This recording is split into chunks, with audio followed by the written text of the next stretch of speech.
Hello everyone, this is Tim, and in this video I'm going to go into more detail about houses of the blooded, and I'm going to be focusing on the culture of the Ven and the Ven themselves.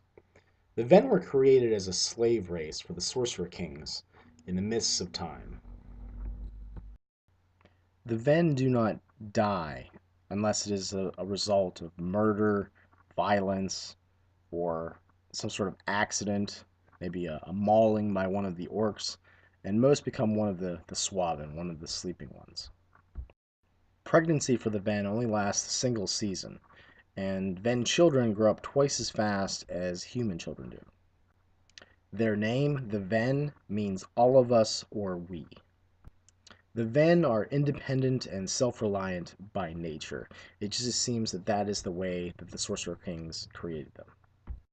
The Ven were created to be servants, lovers, warriors for the Sorcerer Kings. They're about 5'10" to about 6 feet tall. They live to about 100 years old max before they enter into that period of time called solace, where they are wrapped in that cocoon. They are stronger and faster than humans, but still mortal, still able to die if violence or poison or some other nefarious means is used. As mentioned, their pregnancies last 3 to 4 months. Their eyes can be blue, gold, gray, russet, or black, and their skin tends to be a darker hue. They also never get sick. When the Ven reach that point of their lives where they're sleeping longer, they start to have peculiar habits. They are telltale signs that their solace is coming, that it's soon, and this is a period of time of obsessive nature of the Ven. They tend to latch onto certain things. Solace is the quiet winter of their lives, also called kava, the stillness. They tend also to grow taller and thinner, and like previously mentioned, they grow and sort of excrete this white, sticky, hair-like substance that becomes their cocoon when they become the Swaven. No Ven, no Swaven have woken from this period of time called solace, but that doesn't mean that that can't happen in a campaign that you run. A Ven's name has a supernatural significance to it. It affects them, it aids them, it hinders them at times. It is something that dwells almost within. It's marked upon them at birth when their mother whispers their name to them. And they have various names too. They have a public name, they have like a first name, and they also have a secret name. And this is the name that their mother whispers to them, and they know it inherently. It's just something that dwells within them that they can harness, and they can only reveal it to those that they truly trust. And if you know anything about the Ven, they don't trust anybody. The spirits of romance and revenge are said to dwell dormant in the blood of the Ven, but when they awaken, when they come forth into being, it is an overwhelming passion that overrides the Ven's goals. It takes over. It's an obsession that needs to be satiated, that needs to have some sort of ending, be it good or ill, for the Ven. Love and romance are considered dangerous things to the Ven because they arrange marriages. Marriages are not about love, they are about uniting one house and another house for political goals and means. Infidelity isn't a reason for divorce. In fact, divorce does not exist in Ven culture. So this shows you that marriage is almost a tool. You acquire a significant other to hopefully you know bring your goals to fruition. It should be they should be someone who can aid you in some way or other. And this idea of love is starting to work its way into the culture, but it has problems. So courtly romances, courtly love is starting to happen. There are courts of female Ven that sometimes judge these things. What is interesting about the Ven is they use the same word, vrente, for both revenge and romance. And just the different syllables are accented depending on which word you're trying to, what meaning you're trying to get across to someone else. For you to declare revenge, the hate on someone else, you have to go to the Senate and they have to approve it. You have to show that there is some sort of reason, some sort of true pain, there's been some sort of insult or injury, and they can deny that claim. But if they if they grant it, no laws of the Ven can come between you and your goal of revenge. The Senate is set up in such a way that landholders have votes, and the more land you have, the more votes you have. So the earls, who have the most land, have the most sway in the Senate. Sort of like our Senate majority leader, these sorts of positions in our own government. So the earls have a lot of sway. The more land you can hold and keep, affects your votes. So if perhaps you want something to pass in the Senate, maybe a campaign of trying to acquire other men's lands beforehand is something you would look forward to doing. The Senate also upholds the laws of the land and metes out punishments. Small juries can be set up of the blooded to listen to cases and to figure out the consequences of those actions if a person is innocent or guilty. One point that should be emphasized here is that if you do not possess any lands as a baron, you do not have any votes. So having land, keeping it, is something that is of vital importance if you want to get anything passed in the Senate. The Senate can also create investigators called the Vashnu, and they wear black and silver. And basically, the Duke's Council, the Council of Earls, appoints these people to investigate matters that are of vital importance to the entire, kingdom, as it were, the country of the Ven. One of the laws of Ven culture is that there shall be no more war. So they have ritualized violence in the form of duels. There's various steps and things that must be done in order to do these, and there's laws as well, like I guess rules of conduct such as to the death, to the touch, various things like that. So they've tried to get away from battles and large scale engagements and instead have brought it down to the individual level to settle most differences.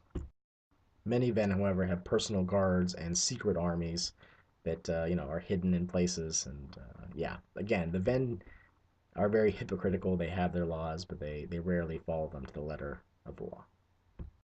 One of the punishments of some of these insults or injuries can be called wearing the black.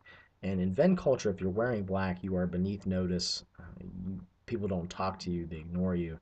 So something as simple as wearing the black, it's just a color of shame to them.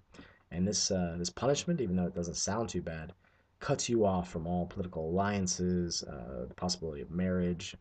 Vassals do not possibly listen to you. So although it's mostly dealing with the other blooded, the other nobles. So having this punishment given to you can greatly affect your ability to achieve your goals. In the wake of the demise of the Sorcerer Kings, the Ven organized themselves into family great houses, and they took their names from these totem animals, these sacred creatures, the Olivana, that gave them something to survive. So there are many houses out there that we can go into a little bit of detail on, but they're all based on these sacred animals. There are 6 houses that the Senate recognizes. They are the bear, the elk, the falcon, the fox, the serpent, and the wolf. And there are other houses out there that have been punished. They're veiled houses that no one responds to, no one deals with. They are somewhere out there in the wastes in Shanri itself. And what they're doing is anyone's guess. The blooded of the bear are uncivilized. They are northern. They are less refined, fiercely independent. They are strong, capable, and they live in this isolated tundra in the north. They also have a reputation of being honest and straightforward. The blooded of the elk are one of the most powerful houses, but they're under a half veil because the emperor that ruled after the Sorcerer Kings left became corrupted. So they're sort of being watched by the rest of the houses. They seek to restore their name after all of this happened, and trying to make up for the curse that was put upon all Ven. They are the backbone of the courts, the power behind the thrones. They are advisors, but they have limits on how much land they can possess and therefore how many votes they can have in the Senate. And they also have limits on what sorceries or blood magic rituals they can learn. The blooded of the falcon are wanderers. They help out with caravans. They have no home. They live on ships. They have a strict discipline and personal code to them. They keep themselves fit and ready for duty. They have a series of secret symbols and signs and rituals that teach one another that no other house knows. And they are closest to the common folk, the peasants, those that are just above dirt. And the peasants trust them. And some of these blooded have started to acquire lands, however, so there are things that are changing in the world of Shanry. The blooded of the fox are elegant, beautiful. They give in to indulgent desires. They are up to date on culture and techniques and styles that are popular. They're very much into etiquette. They use innuendo and double entendres. They have codes of passionate musicians. They put ritual and tradition in everything, and this changes from season to season. They introduce the ideas of courtly love. They are the masters of the opera, one of the main obsessions of the Ven culture. And they are also the masters of Sanju, uh, the martial arts that bind soul and sword. They give into to hedonism, and they greatly excel in the art of pleasure. The blooded of the serpent are the noble house that are able to practice blood magic with no restrictions. They are above the law. And the reason that this is that they were, from the very beginning when the emperor was brought down, they were set as a sort of watchdog on Ven society to rein in the overabundant use of these blood magic because they don't want the culture to be corrupt from within, that the magic and power of the sorcerer kings won't destroy them all. The blooded of the wolf are said to live in the Central Isles, in the mountains and near the rivers. They are small, they have dark hair and eyes, and they are said to be mad in combat. They can trace their lineage back many generations, so they have people that focus on that. They are scholars, truth seekers, and fanatical about many things. They tend to be more obsessive than some of the other men. The earls of the six main houses are the Burg, Ilvan, Earl of Tane, and this is for the houses of the bear, the house of the bear. For elk is Dalvinush Steel, Earl of Ivansick. For the falcon, Benin Thorn, Earl of Ukv. For the fox, Vishanale Yavari, Earl of the Ale Jarina. For the serpent, Deshe Murar, Earl of Henang. And lastly, for the wolf, Quil Adrente, Earl of Gashva. A Ven is given the option to choose either his mother's or father's house. And this is done pretty much early in their life, and they decide who they want to be affiliated with. Ven society has a strict caste system dividing the nobles, the blooded, those that have undergone the blooding ritual, from those that are considered just above dirt, the peasants. There are many laws, such as the nobles can eat meat and the peasants can't, other dietary traditions and things that they stick to in their daily lives. So, yeah, it's very much the nobles are above. Whatever they want to do to the peasants is fine. It's legal. There is no crime. The nobles um, do whatever they want. The peasants are considered their property. So this is how the society is set up. There's also a rising merchant class, a class of people that the Ben call, the Ben nobles call proud dirt because they are reaching higher than their station. The ranks and sort of titles of the nobles goes as follows. Um, from the top down, Earl to Duke to Marquis to Count to Baron, and right below Baron is Roadman, or they're also called Knights, and below those are probably the merchant class and then the peasants. You are granted these titles by appealing to the Senate, showing them how many lands you possess. You can go from one level to the next by actions, exploring new places, because much of the world of Shanry goes unexplored and is still a dangerous and uncivilized place. One thing should be emphasized is that there is no inheritance in the Ben culture. You possess what you can keep. If your father just died and he possessed many lands, you best have plans set in motion to keep them. Otherwise, the other nobles will take them because these lands are now in dispute. So you have to defend what's yours, and all of this is fine in Ven culture. There's no punishment from taking lands from someone else. It's what you possess is yours. There's a term called bad form that's spoken as blunda. And this is something that you do that makes someone else look like a jerk. If you have some bad behavior and you make someone else call you on it, that's bad form. So this is sort of how the culture works as far as the things that you do in your daily life. These things are frowned upon; they're taboo, and there can be punishments if you do something. You have bad form to the level of injury or insult, or or even perhaps death as a result of something that you've said. A lot of the alliances and interactions between nobles comes down to blood oaths. They, contracts, and these are written in Ven blood. The blood sort of keeps those promises from being just thrown away. There's repercussions if you break that blood ritual, things that will harm you, hurt you, curse you. So whenever you make a contract in blood with another Ven, you really should uphold your end of the bargain. The Ven nobles, the blooded, take whatever they want from their lands, their people, the places that they rule. There's no coins in play. You know, there's no central banks or anything like that.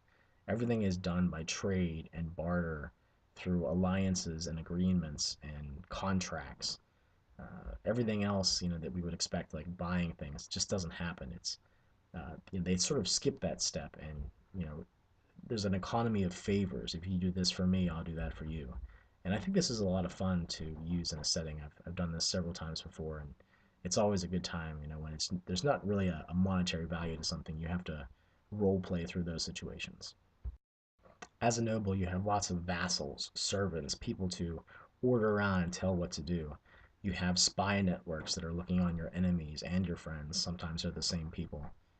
There's lots of ins and outs, and it would be very cool in this game to play a sort of troop style play where you can role play your noble as well as those who serve under you. And I suggest for groups that are into that to give it a shot. I think this is a great game and setting for that. The Ven are colorful, stylish, and color means a lot. Almost like their names mean something, so does color. Black is the color of shame, criminals, and those who are veiled are being punished by the Senate. Red is passion, romantic, if you are engaged in revenge. Gray is mourning, and they don't really believe in an afterlife, however. Yellow is forbidden, illness, madness. Green is youth, spring, lust, strength, renewal. Blue is wisdom. You know, the deeper the color, the more wisdom you say to possess, and how proud you are that you possess that much. Lavender is a party, idle enjoyment, just having a good time. So, depending on what you wear, it really tells a lot about you. It's sort of writing things on your sleeve so others can pick up on that if they know the color system. And there's also other things that they can add to their costume, flowers that mean different things, especially when in combination with these other colors. So these are the intricacies of the Ven culture that if you were an outsider, you wouldn't really understand. As with the setting video, I'm going to have a similar end cap here, where John Wick says, yes, there's lots of details that I've written in this book, but this is my version of the Ven. Feel free to change things, add to it, add cultural details, add taboos, anything that you think makes the Ven more enjoyable to play out. I hope that you enjoyed this video, and hopefully the next one will be talking about more of the system of Houses of the Blooded, how you control your domains, how you go through season actions and these sorts of things. How do you play this game? What are the nuts and bolts of the setting? Or the system. All right, I will talk to everyone later, and thanks for listening.